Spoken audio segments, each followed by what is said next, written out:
pri sledovaní druhých školských televíznych správ Základnej školy Pavla Horova v rámci projektu Inovácia a digitalizácia vybraných predmetov s dôrazom na anglický jazyk a čitateľskú gramotnosť v Základnej škole Pavla Horova Michalovce. Aj mesiac november priniesol veľa zaujímavého.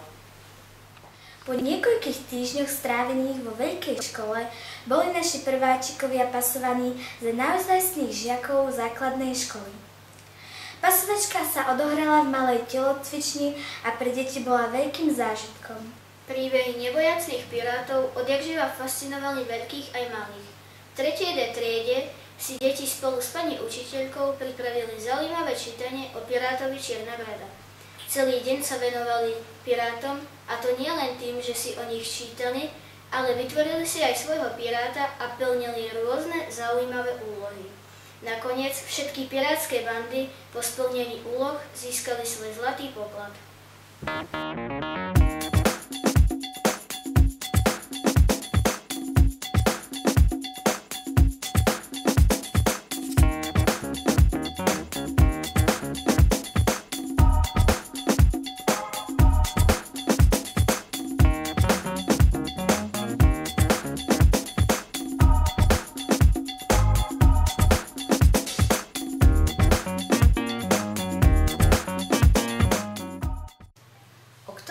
Popoludne v školskom klube detí si deti spríjemnili strašidelnou zábavou. Na plese strašidielok a čarodejníc odvážne plnili úlohy Bielej pani, pavučieho ducha i čarodejnice Hašterice, ktorá im za odmenu ponúkla upírie zuby a naučila ich zaklínadlo dobrých detí. Spoločne tancovali, maškrtili dobroty ducha Kaspera, ktorý na tejto udalosti nemohol chýbať. Deti sa super zabávali.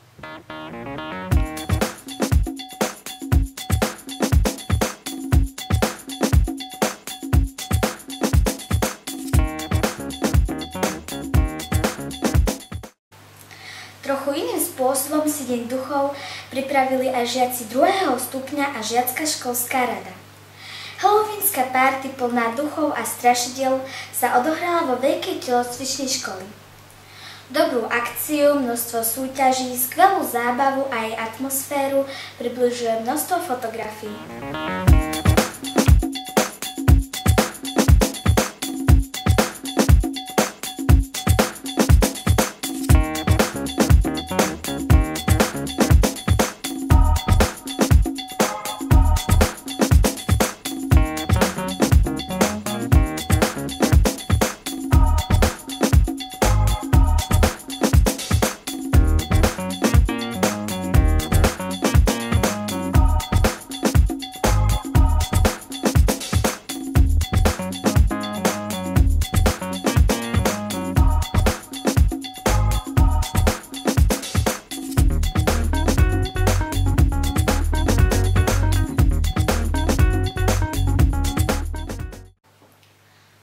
Každoročne spolupracuje s viacerými škôlkami v meste. Predškoláci sa zúčastňujú mnohých akcií v našej škole a naopak naši žiaci často vystupujú v škôlkach. Bohatý program z poslednej návštevy si môžete pozrieť.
našich televíznych správ. V poslednom príspevku si môžeme pozrieť prezentáciu fotiek z rôznych akcií našej školy. Ďakujeme vám za pozornosť a tešíme sa na budúce.